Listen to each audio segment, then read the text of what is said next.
लिख दिए भाग के, लिख दिए गढ़गोठा सा काम। सभी भाइयों ने दस्तखत कर दिए और बाबा भाट के लिए पहुंचा दिया कि जाओ इस खत को इधर लोक में गुर्जर भवानी के परिवार को निमंत्रण देकर के आओ कि हमारे यहाँ बड़ा भारत होने जा रहा है। आप द्वापर युग से बैठी आओ, पगड़ावत ऐसा भारत करेंगे, ऐसा युद्ध करेंगे, आपकी आत्माओं को बर्बाद कर देंगे।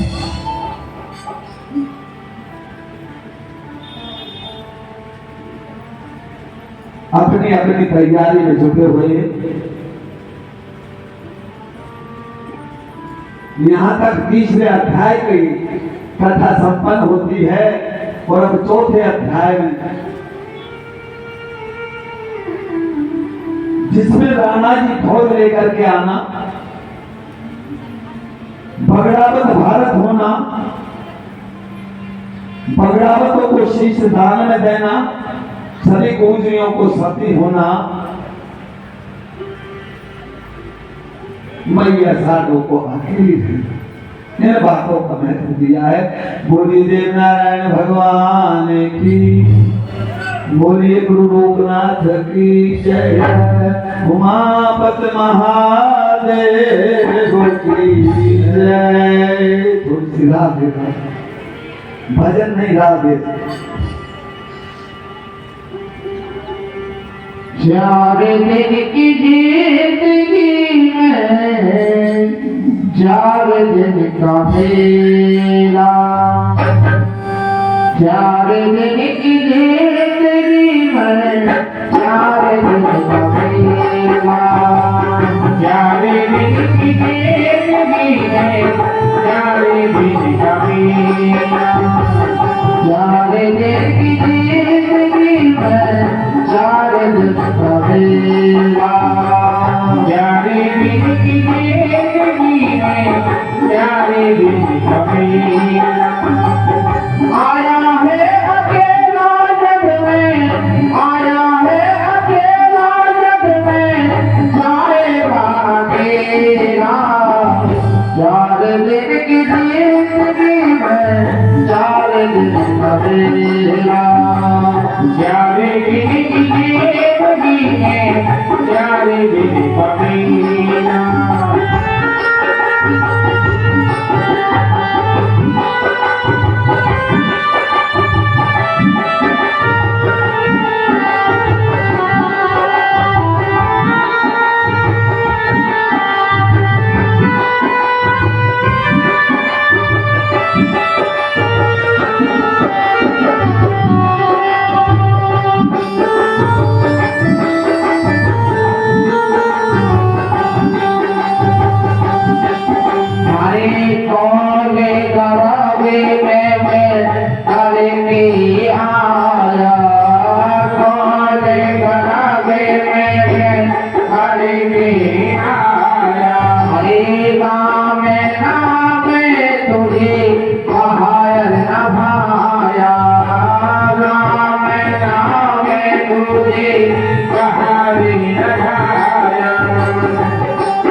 अरे आई जवानी तूने जहाँ तो रचाया, आई जवानी तूने जहाँ तो रचाया, सारी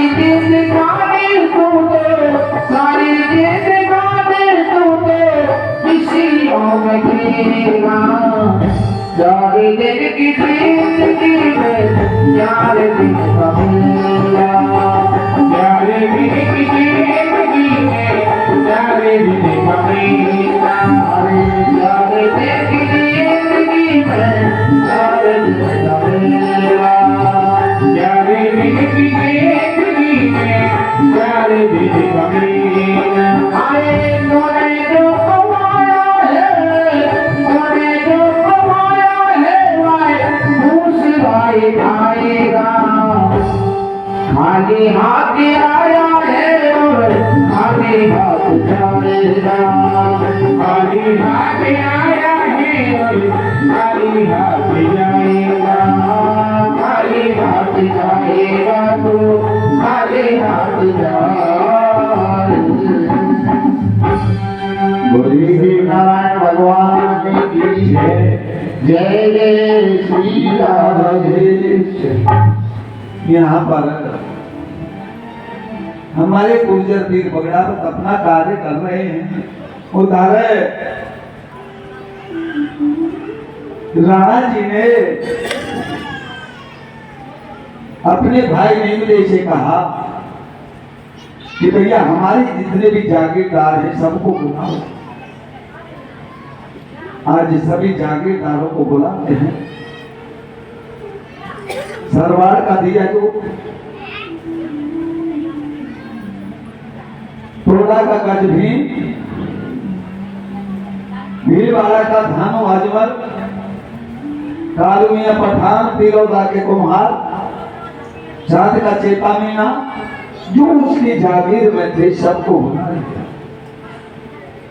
और आज एक दरबार लगाते हैं। दरबार लगाया और आज सभी के लिए राणा जी कहते हैं कि भैया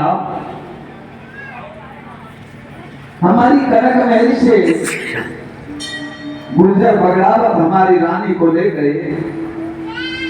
मैंने खत भेजा, मना कर दी। मैंने 20 सल्ले महाराज भेजे, मना कर दी। अब क्या करना है? दिया जो कहता है कि महाराज करना क्या है? अब तो ये करना है युद्ध। युद्ध के बगैर काम नहीं चलेगा। और आप तो ऐसा करो कि सभी जगह युद्ध के लिए राजाओं से सेना लाने का पत्र भेज दो। और जब सब जगह की सेना हमारे साथ चढ़ेगी, कितनी सी गोठ है, क्या है गोठों में, एक दिन में ही उजाड़ कर देंगे। और रानी ही नहीं, उनकी गुजरियों को भी गाड़ी के साथ पटक के गढ़रान में ला सकेंगे।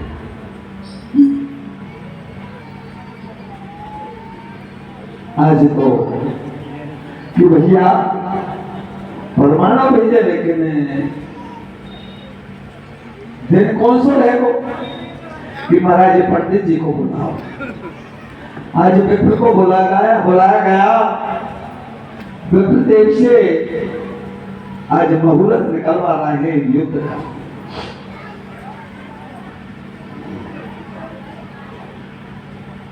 पंडित जी ने सोच करके बताया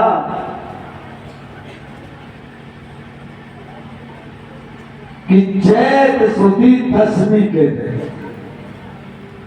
चैत सुदी दसवीं के दिन आप गोठा की सीमा में सेना लेकर के चढ़ाई कर दो।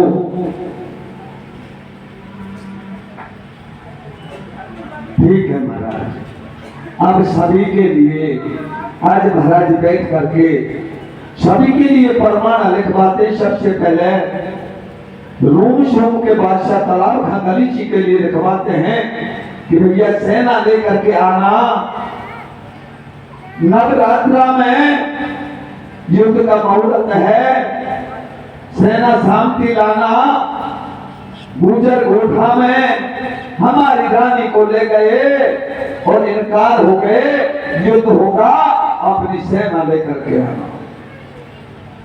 दुराग देश के राजा रूप के लिए भेज देते हैं, जालोर के लगा चौहान के लिए भेज देते हैं, बड़ी दूर दूर तक समुद्र पार तक काबुल के लिए भेज देते हैं, बहुत दूर दूर तक खत भेज देते हैं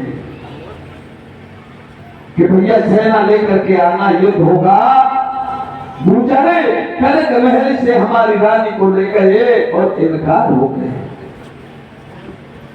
जिस राजा के पास पत्र पहुंचा वही राजा अपनी अपनी सेनाओं को लेकर के चल देता है।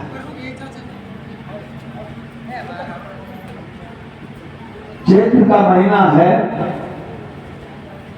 किसी दिन कोई देश का आ रहा है, किसी दिन कोई देश का आ रहा है, किसी दिन कोई देश का आ रहा है। सभी रजवाड़े के आ जाते हैं और जो उसके जागीरदार थे वो सब तुरंत तैयार थे। जब सेना सब इकट्ठी हो जाती है, सबसे लेखा जोखा लिया जाता है, आपकी कितनी सेना है, आपकी कितनी सेना है, आपकी कितनी सेना है। आज कवि महाराज जी हीरा राम जी लिखते हैं कि 20 लाख दल 4 मुसलमान बादशाह थे, 20 लाख दल तो उनका था और 60 लाख दल हिंदू राजाओं का था। पूरा टोटल 80 लाख सेना इकट्ठी हो जाती है। इतनी सेना हो जाती है कि उससे गडरानवी दिखती बंद हो जाती है। अपार दल, घोड़ा घोड़ी हाथी बेशुमार।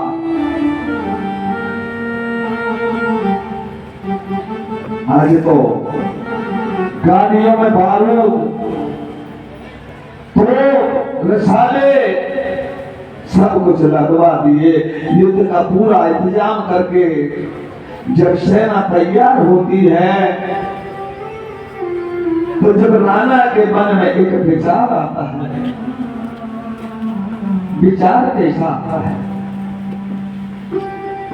मन में रोने लग जाते हैं। ये 3 लोग के नाथ है ठाकुर जी, मेरे भगवान। एक दिन तो वो था, मेरे दोस्त थे, मेरे वीर गुर्जर मित्र मेरी रान में आते बड़ी मनोहार, और कभी मैं जाता मेरा बड़ा सम्मान करते। हे भगवान, आज ये कैसा दिन आ गया जो मैं मेरे मित्रों को मारने के लिए 80 लाख के दल से चढ़ाई कर रहा हूं।